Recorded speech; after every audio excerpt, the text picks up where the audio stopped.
తల్లి అయిన మరచునేమో నేను నిన్ను మరువను.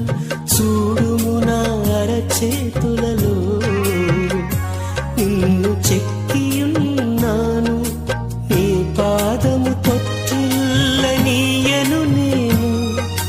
నిన్ను కాపాడువాడు కునుకడు నిదురపోడు అని చెప్పి వాగ్దానం చేసిన యేసయ్యా తల్లిలా లాలించును.